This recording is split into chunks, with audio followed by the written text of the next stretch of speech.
On December 7, 1941, the United States found themselves fully immersed in World War II. The attack on Pearl Harbor led to President Roosevelt's address to Congress and a declaration of war. And just like in World War I, the Boy Scouts of America did their part to aid the war effort. Learn more about the role of the BSA in World War II during this interview with Mitch Reis on this edition of Artifact of the Week.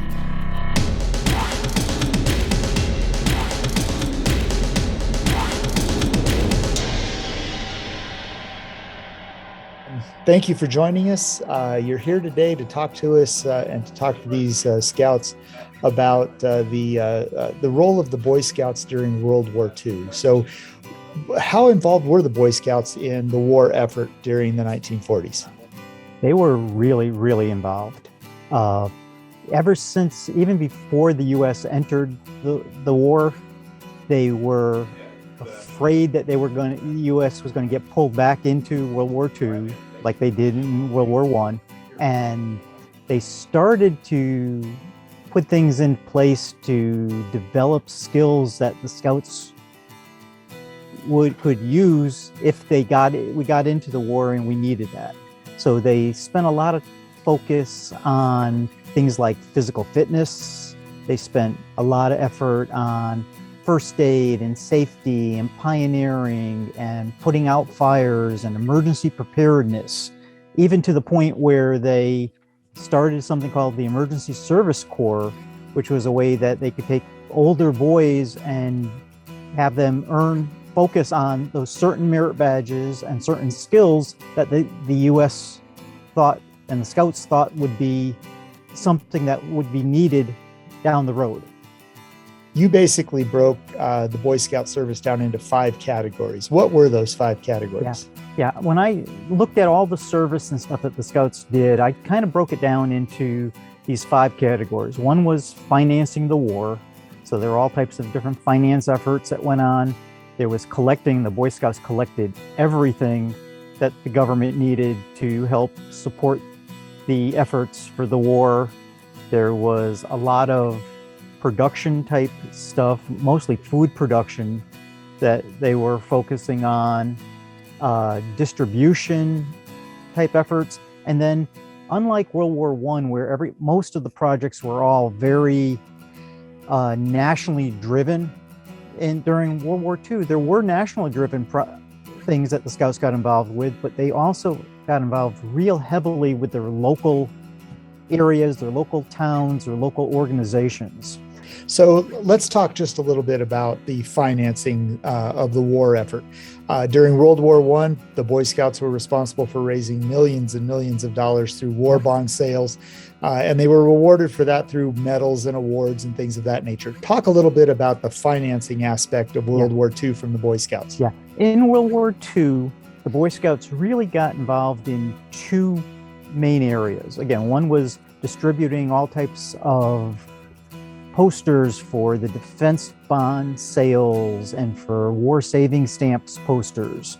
And then in a lot of areas, not every area, but a lot of areas, the Scouts actually went out and sold millions of dollars worth of war bonds and war saving stamps.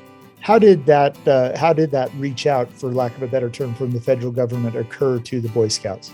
A lot of it came through the national headquarters. They reached out to the national, and they had different people in key positions of the government reaching out to Scouts and say, hey, can you help us?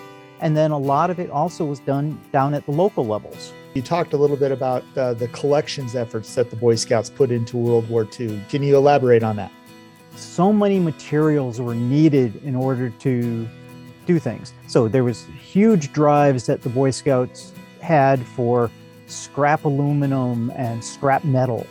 I mean, it was everything that you want. I mean, what they were trying to do was free up as much of the brand new materials for war production, and they could then recycle a lot of the used stuff to deal with all the stuff that was needed in the country.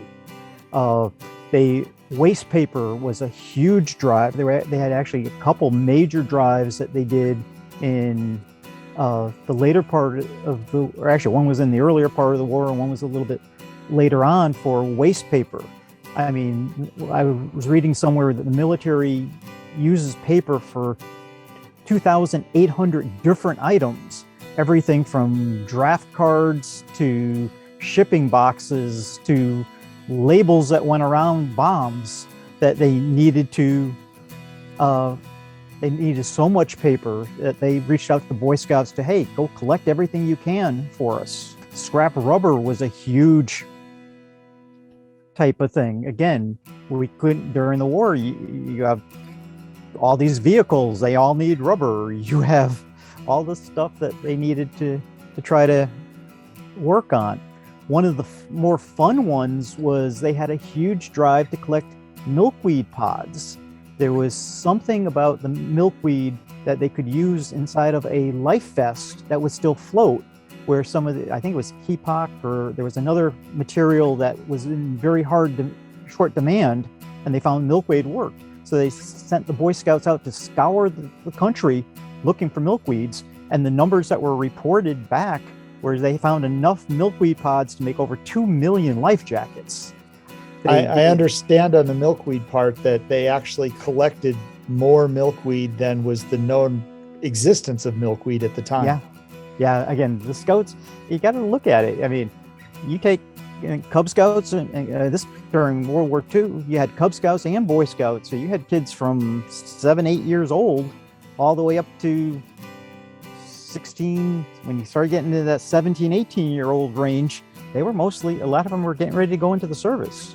And then there was all types of stuff they did for soldiers. They collected things like books and magazines so you could send them overseas to your soldiers. They collected razor blades. They collected musical instruments so that they could have their little bands and stuff while they were off duty, and clothing for both our allies and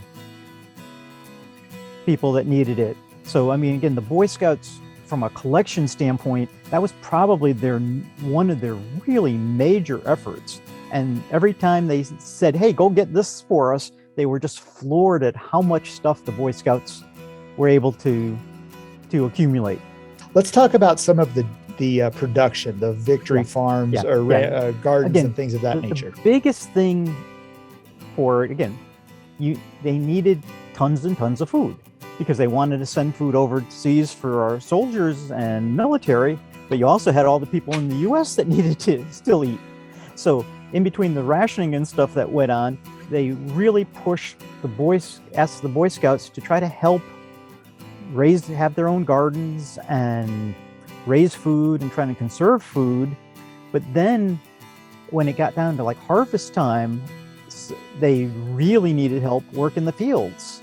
So I know one of the things that I found super interesting was in New England, they had a train that ran back and forth through Connecticut and Massachusetts, all the way up to Maine every day.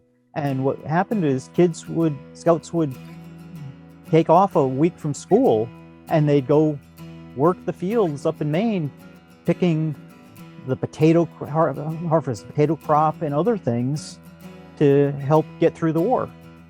Now, you talked about the distribution things that the Boy Scouts were involved in, and I know during World War I they distributed literally millions of posters and leaflets, and they also, during World War II, I understand they created a whole messenger service that was built around older Scouts being able to deliver official communiques. Can you talk about that? Yep, there were two main areas. One was the whole dispatch bearer type of thing, where Scouts distributed millions of posters and government war information that needed to get out. And then they also worked with the Office of Civilian Defense as messengers. What the boy had to have a working bicycle, and they had to learn certain types of things, and they would go help where it might be the city somebody in one of the city offices or the war offices needed information sent to the other side of town, and they'd hop on their bike and they had their little notepads, and they used to make They actually showed them how to make a little bone container that was really, really cool, that they could put their little notes in, and when they were riding and going over to pass the messages along. Can you talk a little bit about not only some of the local efforts, but what the Scouts did in Hawaii immediately following Pearl Harbor? Yeah, Scouts immediately got involved in everything that they could to try to help. So it was all types of helping with first aid, helping with evacuation, helping with traffic, helping with messengers. I mean, again, there's pages of things that were documented that the Scouts got involved with. But again, you can imagine, I mean, all of a sudden, out of nowhere, bombs are dropping, fires are going, you had all these things going on, and you needed help. Immediately, you have this body of kids that were trained in all these skills. Scouting is not a war organization, but it definitely teaches you the leadership and the emergency type skills. So you have that, again, that first aid, that safety, the communication, the pioneering and type things that you can do to help build and help do things. And you're an organized structure. So you have a scoutmaster, you have patrols with leaders on there. So if all of a sudden something happens and your troop goes over to the local fire department and says, how can we help you? And no, they're not going to send the boys into burning fires, but they can help them with the crowd control and the other types of things that they need. And that's where, again, it was amazing how many things the Scouts got involved with and how awesome a job they did, and just blew people away at, wow, this 13-year-old kid just is filling in so much and really helping so much. All right, Mitch. Well, thank you very much. And I hope that the kids watching this get some great value out of it. And we'll talk to you again soon. Thank you. Back in 1984, Mitch wrote a book called The Boy Scouts of America During World War I and II. Unfortunately, the book is out of print, but it's an excellent resource to learn about how the BSA contributed to the war effort. You can learn more about Mitch and his other books on BSA uniforms, patches, and insignia by visiting his website, mitchreis.com. Well, that's all the time we have for this week. Join us next time as we continue to learn about the history of the BSA through the collections of the National Scouting Museum and Artifact of the Week.